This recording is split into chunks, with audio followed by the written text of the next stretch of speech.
Joining us now is my friend Ned Ryan. He is the founder of American Majority PAC and is also a conservative commentator, writer, author, TV host. He is the man himself. Great to have you here, sir. Yeah, no, good to be with you, Buck. So you are somebody that the White House trusts, knows is on board for the mission.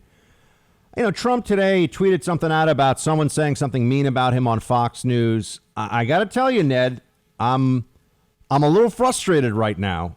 I'm frustrated with Trump. I'm also frustrated with the Republican Party. I want to know how much of that you think, or how much of that you share, you think is fair, and what we need to do to turn the political momentum right now. Oh, gosh, where to start, Buck? You got to unwind a lot of things there in that question. I think we have every right to be disappointed with the Republican Party and what I call conservative Inc. And I've been very outspoken, obviously, on TV with Tucker and in my op-eds that conservative Inc., places like Heritage, AEI, all these people that have had literally billions. And I wrote this in one of my last pieces for American Greatness, where I write all my op-eds, and pointed out, you know, Heritage has raised between 2001 and 2018, $1.25 billion. They're sitting on $260 million in investments, lands, and property. You know, what are they really prepared to do to beat the left? What are you going to do? Swat them away with your white papers?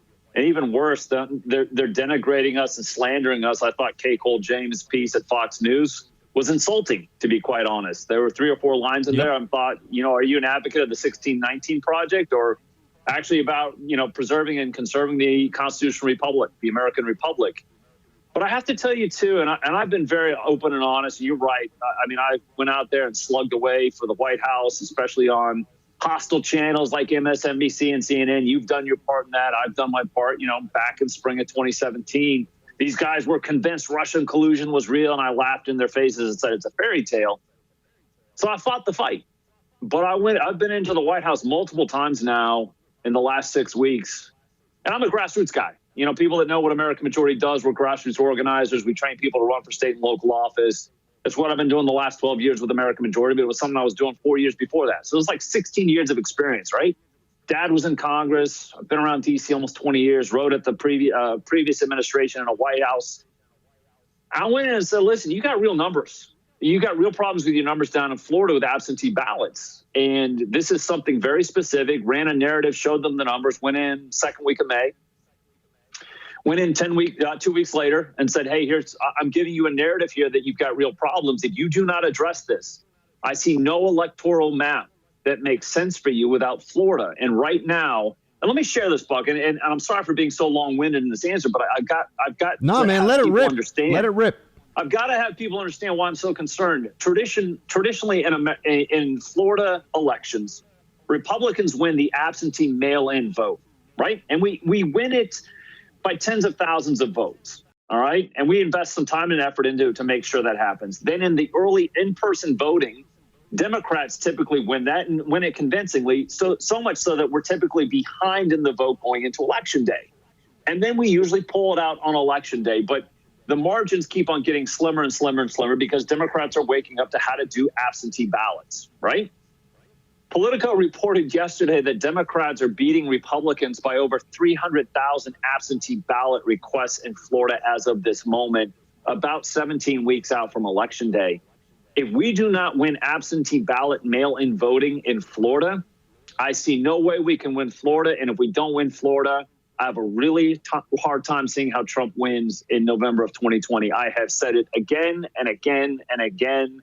And I messaged to them yesterday and even sent a tweet tagging Donald Trump and said, it's about time for you to get a real campaign manager and drop the jumped up website designer. There is so much at stake, Buck. You and I know it. The American Republic is in great danger now if they seize control. Speaking to Ned Ryan, founder of American Majority, as he's been saying, he is an organizer who's trying to actually help Republicans put points on the board, because that's what matters. And, you know, Ned, to your point about conservative Inc., and you mentioned some very large think tanks. I don't want to get you in any trouble, and I'm not even trying to get any trouble for myself here, but I'm just going to say that there are people in this conservative media sphere who, by speaking out, risk a lot.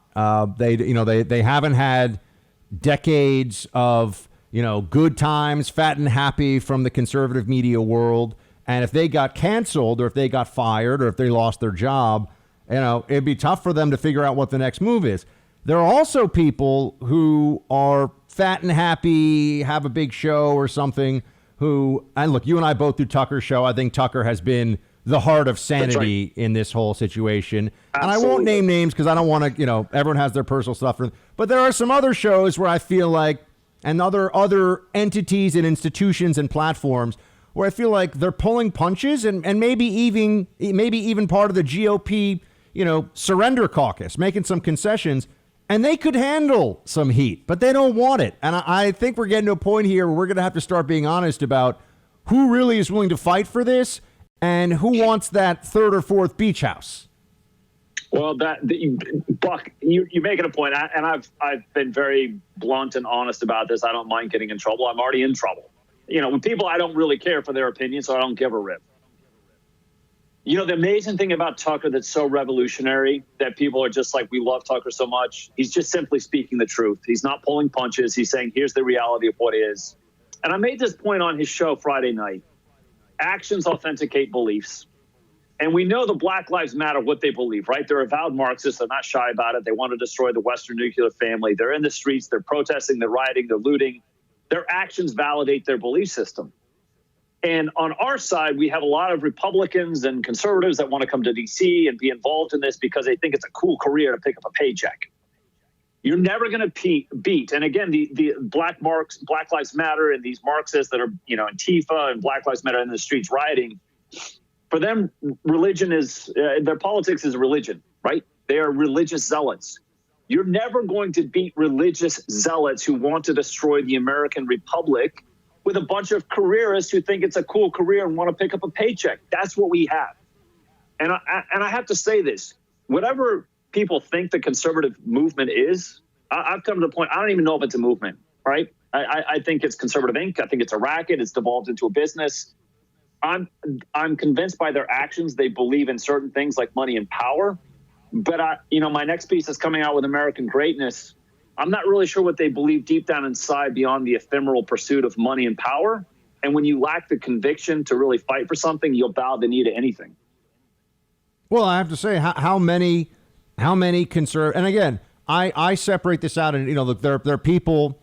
There are people who are like they've got families to feed, and they're lower on the food chain, so to speak, and they haven't amassed a tremendous amount of wealth and influence. But when was the last time that that anybody? I mean, Tucker is getting so he's a perfect example. Tucker's getting sponsors pulled from his show, and he's not pulling back. We have all these other people that are, I'm so tough, and look at all my books, or whatever it is. I'm such a warrior for the cause. They're playing it safe, and they don't ever have to work again. And they pretend to care so much about the Republic. And I sit here saying, what are you really willing to risk in this fight? We talk about wartime conservatism. I mean, that's right. I got people that have gone after me, tried to get me, pulled off air. I've got other conservatives sometimes behind the scenes that try to get me pulled off the air. That's still a thing that happens. I just feel like names. When are we going to realize that you gotta find the people that actually fight and not the people that are fighting for bigger bank accounts all the time. I mean, look, it is a business, but we also have to look at some people that I think there's a lot of rich dead wood in the conservative Inc. movement right now. I'm just going to say it. Because we've incentivized and we've actually made people believe this is what you want to do. This is why you do this, right? So you can get a big bank account, have multiple homes, you've got your luxury car, whatever, as you're quote unquote fighting the good fight. And I have to tell you, Buck, one of the things that is really where people are being weighed in the balance and found wanting. They are hollow men and women, to be perfectly blunt. But we've incentivized this in some ways because we've allowed people to win without winning. And by that, I mean they've been allowed to win by, making a lot of money, bank accounts, houses, all these things. I think we need to redefine what winning actually looks like inside the conservative movement. I'm a big believer with American majority politics as policy. We have to completely restructure our incentives, what we're actually pursuing, what winning looks like. Buck, my next piece with American Greatness after this one's going to be what the new right looks like. I think we have made massive mistakes by this overinvestment into intellectual ammunition and institution building. We need to start thinking about an insurgency fight. And, I've written about the war of the flea, Uresco theory, all of these things, which I'll spell out in the next piece even more. We got to restructure this entire movement to understand we are at war. This is a war for the heart and soul of the American Republic. And we have to structure everything and how we're investing, our strategy and our tactics, what we're incentivizing people to do at the same time. I mean, American Majority, in one aspect, we are building a farm team of conservative leaders. We need to start looking out there for young talent that we can develop who have the right convictions, who have the right goals in mind. That, listen, I truly believe, and I want to say this so people understand, and I qualify this, good, effective people deserve to make money. But it's good, effective people that deserve to make money, not simply because you exist and are saying cute things in a book or on TV. Absolutely. Look, I agree. Ned, something we should be working on together going forward here, man, because, the one thing about good people who are honorable and real is they like other good people who are honorable and real. That's right. Thank you as always. Thank you as always for joining us here on the show. American Majority, Ned Ryan, go check out the work that he's doing. Also, American Greatness for his latest written pieces. American Greatness does some really good editorial stuff. Thanks so much, Ned. Absolutely, Buck.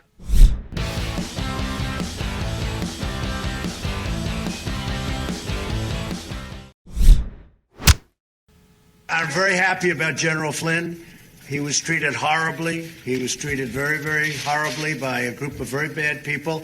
And I think you'll see things are going to start to come out. But what happened to General Flynn should never happen again in our country.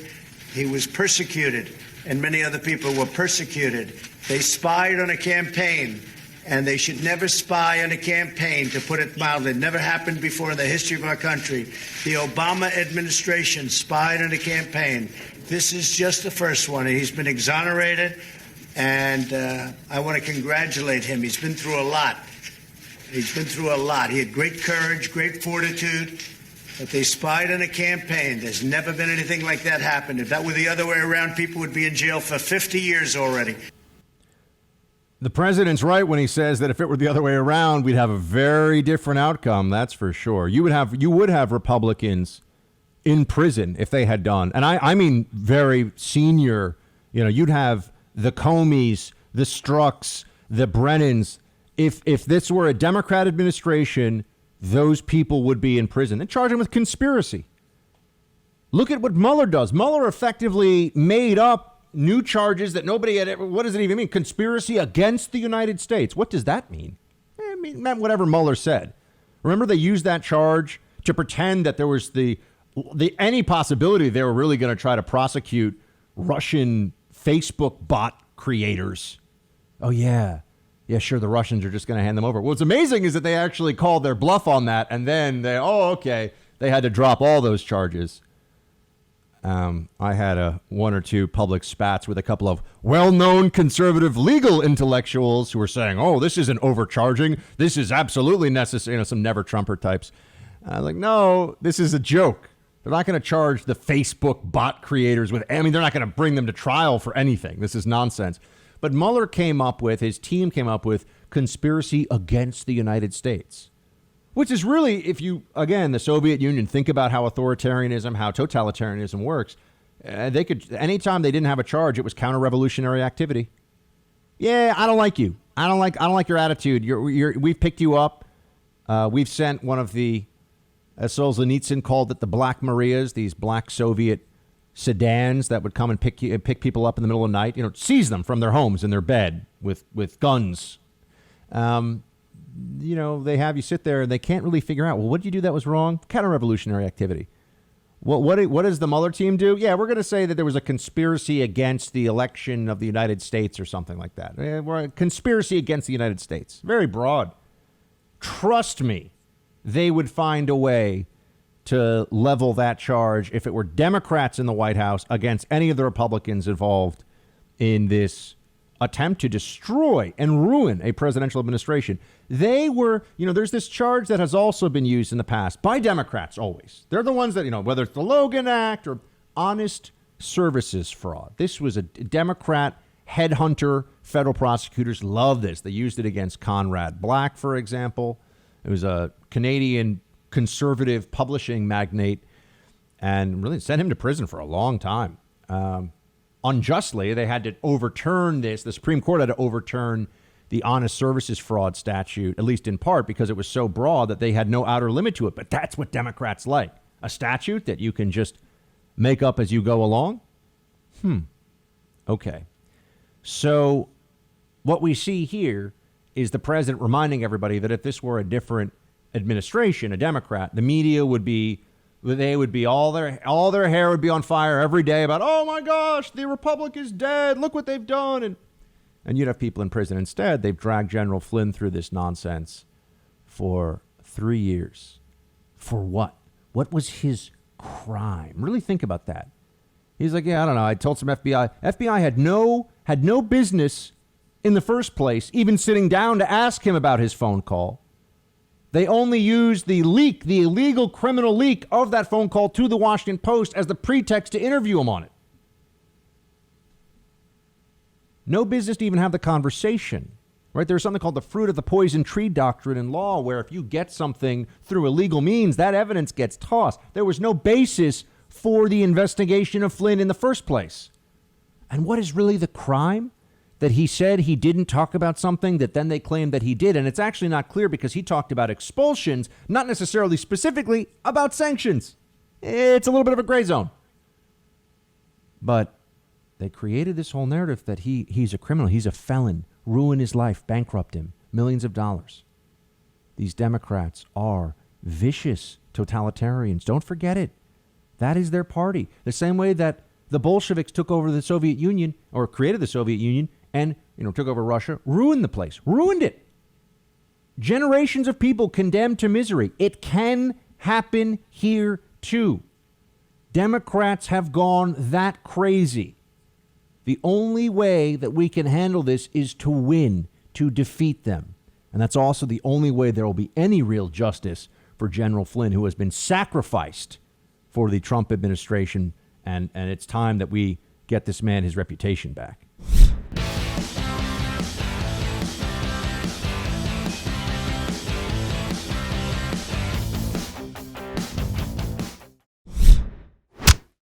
Roll call time. That's right. That's when we get into it. But I also wanted to have an opportunity here to let producer Brandon say hi to all of you. You probably haven't heard from him in a while. He's filling in for producer Mark this week as producer Mark's working on his tan. Producer Brandon, how you doing, man? How are all of us doing? Kind of the loaded question, but no, I'm doing all right. You checked in with me via Instagram as soon as the pandemic went down, which I appreciate. Yeah, so man. I mean, nice need to make sure my guys, need to make sure my team is all right, in case, if producer Mark, went down with a sniffle for a few days, we needed producer Brandon's got to be ready to rock. I know, and now I have all this free equipment because I'm working with you. But no, it's been all right, just hanging in my apartment in Queens for 3 months, whatever it is right now. With my girlfriend. How is the Appetite for Destruction podcast coming along? Close. Appetite for Distortion. Distortion. I'm sorry. I actually thought of that was the album, right? Yeah, that's the play on words that I use. Yes. No, it's been cool. Actually, you would find this interesting. I sent a request to interview Dr. Fauci to talk about the future of concerts. And I actually heard back from his people, but I guess he's too busy. So they recommended the CDC press person or whatever. But it's been fun. I've been able to interview current members from Guns N' Roses at home. But what if keep going. I didn't mean to interrupt you. You've interviewed Guns N' Roses members? Which ones? Not anyone that you probably would care about, like Slash or Axl, but their current drummer, Frank Farrar. I had a Zoom interview with him a couple months ago. Matt Sorum, who you may remember from the November Rain video, the whole User Illusion era. Got to interview him while at home, so it's thankfully I'm still able to keep myself sane while I'm in quarantine. Good man. What is your I really need, as soon as we get into the phase where I can go to the gym, I'm going to have to give away the collection of ice cream pints that I have amassed over time in my freezer, which I'm also continuously updating, which is very bad news. That's why I feel like the Stay Puft Marshmallow Man these days. But what is your lockdown, quarantine, guilty food pleasure? We've bought a lot of pretzels. A lot of pretzels. That's what we've been trying, like different varieties. Whether it's, I think the one that my girlfriend just bought are little pretzel balls. We've gotten honey ones. We got the rods. It's like every time we go, it's like a different kind of pretzel. So yeah, that's my answer for whatever reason. I don't know why.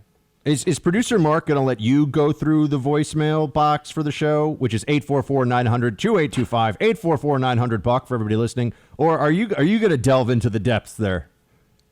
We'll see. I'll have to ask him because I don't know if the Team Buck members that may remember, we were getting some good feedback from me, and Mark was kind of scared that he's like, why do they like you better than me? So I don't know. Maybe he's keeping the positive Brandon feedback away. So Well, I also want to tell you that if you want, I could call into your podcast and pretend to be Dr. Fauci so that I could answer the questions about the concerts. You know, here's the thing. Here's the thing, producer Brandon. A concert, a lot of people, you know, and when the people come together in a big blob of people, the mitigation is less and the virus has a chance to spread. So what I think we're going to do is concerts where everybody kind of looks like a nerd because they're going to have Purell and a mask. And so, you know, if you're there and you're there to hear Def Leppard, you're gonna have earplugs because it's loud, a face mask for the virus, and hand sanitizer for the mitigation. I think it's good. I actually bought a Guns N' Roses face mask. I don't know what you think of me now, but I think you're a true fan. I think you're a true fan, and people respect that because you own it, man. You don't shy away from that stuff. You don't shy away from it. We dig that about you, producer Brandon, and we're glad you're okay. And it's nice you got a girlfriend, and also something else. Got a couple of cats, from what I hear. I have 3 cats now. So I had one. They're all my girlfriend's family. We had one. I'm allergic to cats. I had to get, since being in lockdown, I never thought about this. I can't leave. So I have now 2 air purifiers. We had to travel to Ohio to meet her sister halfway because she's from Chicago to get these 2 other cats that were her dad's. So now I have 3 like elder statesmen's cats running around, and it's like tumbleweeds going across the floor. I thought I got COVID, honestly. I had trouble breathing. It was really bad. So I'm going to have to get the allergy shot once a week for the next 6 months as of next week. So that's my little story, being quarantined and being on the verge of dying due to cat dander. Man, you don't want to die during a pandemic, not from the pandemic, but from cat dander. That's a that's a bad storyline. It's Buck. Honestly, it got really bad. I'm like, do I have COVID? No, but I would go outside and breathe the fresh air, and it would go away. It's the cats, and no matter what how if much you just shave them so they look like little, you know, hell spawn, like with the pink skin and the scary face and the claws? You know, what if you just shave all the fur off? Maybe I should do that because part of it is my fault because I can't help but hug them and squeeze them and all that. So I kind of bring it upon. Are they myself nice as well. cats? The original cat, the OG, he is temperamental. The other 2 are just like super nice. My really only experience up close and personal with a cat was over a decade ago. I had a girlfriend. She was very beautiful, and she had a cat that was also a very elegant looking cat. And the cat would scratch me at random times. Like I would think the cat was fine. And the girlfriend was kind of like that too, although not scratching, but I'm saying, you know, snippy would be a little unpredictable. And then I realized, and then I realized the cat was mirroring the owner. I think that was a real thing. I think it is because my girlfriend's kind of the same thing. You have to sometimes you have to tell producer Brandon. What if she's listening to this podcast? I don't want to get you, dude. You're going to be living on my couch for a few weeks if this keeps up. We got to watch out for you here. Don't worry. Put it this way, she in the local election, because she's still on the ballot, she voted for Elizabeth Warren. So she's not listening. I'm sorry. Wow. She's good otherwise. Well, the good news is I don't think we have to worry about her listening to this show then. That's my point. Yeah.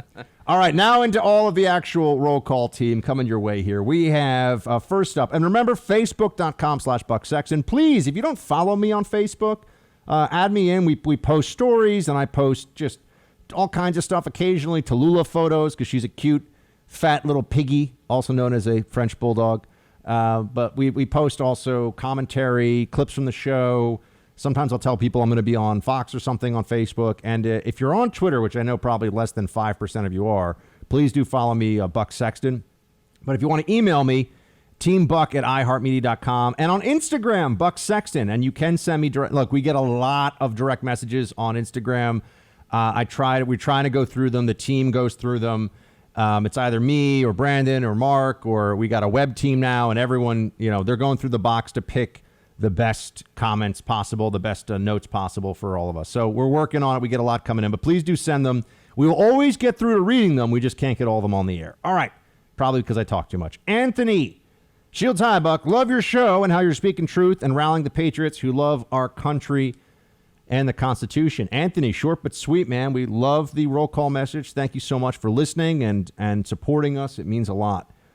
Bart, hey, Buck, I listen to your podcast daily. You and your crew do an awesome job.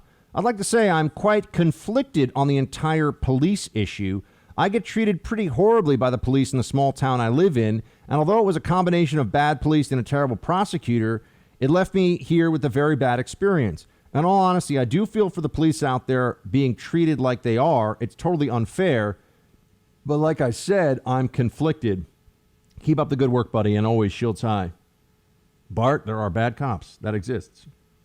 But let's remember, there are bad everythings, too. There are bad prosecutors. There are bad teachers, bad garbage men, bad doctors. I mean, there's bad everything out there.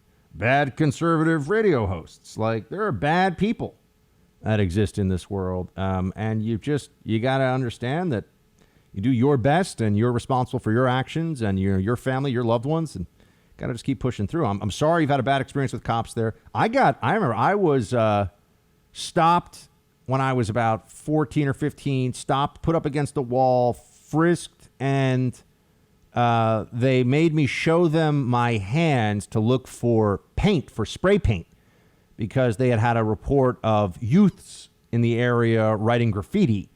And they just put me up against the wall, patted me down, the whole thing. And I don't know. I would not have thought that I was somebody that would have been writing graffiti. But the good news is, of course, I was not. But I remember that they shined a flashlight on my fingertips and they were looking for flecks of paint.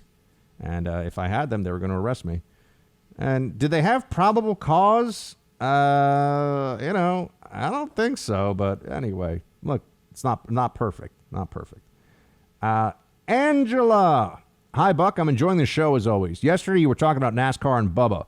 Another thing that I think will come into play after this news episode, bumps and rubs have always been a thing. Will drivers now be afraid to do this and treat Bubba as they would any other driver, or will they avoid any bumps with him in fear of being called racist for harassing him? Angela, I had to figure out what a bump and rub was. Or do I? No, I do. Just kidding. I think. Yeah, I mean, all right. Anyway, in NASCAR, what a bump and rub is, and that's a good. I don't know. I don't know how that works in the sport. I've never watched a full NASCAR race, so it may be interesting to check it out at some point. I watch more Formula One stuff, and I'm actually going to check out, I think, this Netflix documentary on Formula One. I hear it's very, very good. But Angela, could be. You know more about the sport than I do. I don't know if that's considered a grave affront, to bump and rub somebody. Usually you want to buy somebody dinner, have a couple of drinks before you bump and rub. But yeah.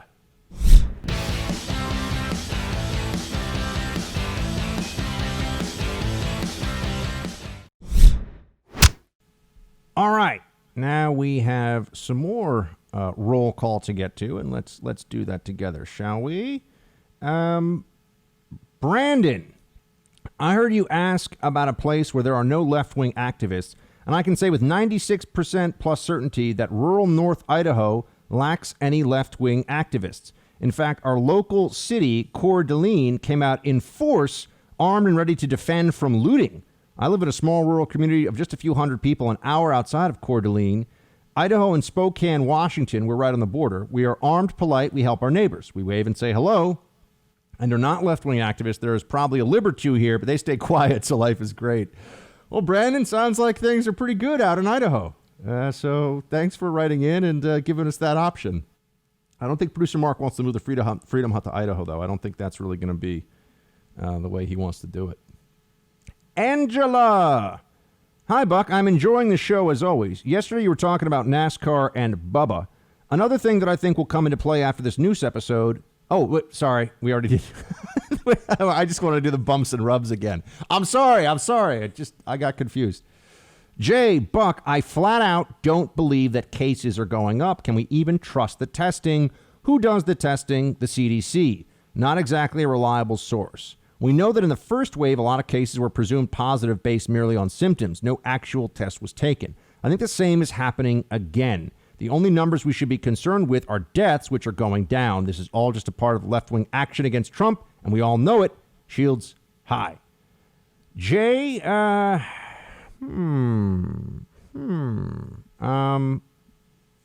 so let me see here.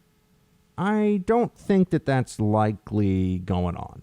I think that there might... Look, there's always going to be some issues with, this is an imperfect system, and I'm sure there's some places that might be over-reporting or under-reporting with regard to testing. There's some degree of testing that there's, I think, very high accuracy, but there are going to be some false positives. I think the bigger issue is that as they ramp up testing, which we're told we absolutely have to do to contain this, the greater number of confirmed cases overall becomes part of the narrative that we have to lock down again because there's more cases. But if we're doing more testing, is the pandemic actually getting worse, or are we just finding more of the cases that are out there? That's where this becomes a real debate and discussion. So yes, indeed. Let's see here. Maureen. Hey, Buck and producer Mark. I just heard soccer is dropping the playing of the national anthem before games. The solution isn't to stop the anthem at sporting events or in letting players kneel in derision of our flag. No, the solution is to play the anthem before any players are out on the field or court or whatever surface is being used for whatever sport. Play the anthem, do the usual pregame festivities, but without any players. When finished, bring out the players. Love you and the show and the website. Thanks for all you do. Maureen, thank you so much for listening and for being a part of what we do here. As for playing the anthem without players, well, let's get into that, shall we? I think that what would happen if you did that, first of all, the players would complain. They would, because they want this. The ones who want to make trouble here want the opportunity to do it during the anthem. So that's one part of it that I think would come up. And I think you would also then just have players who would take it upon themselves to do stuff right when they came out. They would still find ways to cause to be disrespectful or to draw attention to themselves, because as we know, this is all about branding for the players. This is not really about changing society or making things better. So yes, indeed. Trust me, they'd find a way. Now, next up here, Graham. Hello, Buck and producer Mark. I'm a 46-year-old Rush baby and discovered your show late last year when I was looking for content. I really enjoy your insight and knowledge. It's a fantastic podcast, and I have been spreading the word. Graham, thank you so much. That really helps. It really means a lot. I have a question regarding PBS and NPR. The other day, you were talking about our needs for some billionaire conservative to buy some media company and convert it to an unsinkable aircraft carrier of free speech. I was wondering, why can't the Trump administration put their guy in charge of PBS and or NPR and start forcing them at least to tell the truth? These orgs have news editors, do they not? Thanks for being a voice of reason. Shields high. Well, thank you, Graham, for your support, and it's great to have somebody who understands fantastic radio, Rush Limbaugh, to feel like this is also a very good show. And as for replacing NPR, not a bad idea, but remember that the staff at NPR would be in open revolt, and there would be, so I don't think they won't go along with it without making it impossible for just the director, and you're not going to replace the whole staff of it. And if you tried, the media would freak out. But it's an interesting thought. Let me give it some more thought, actually. Team, thanks as always. Check out bucksexton.com when you can. Tomorrow we talk.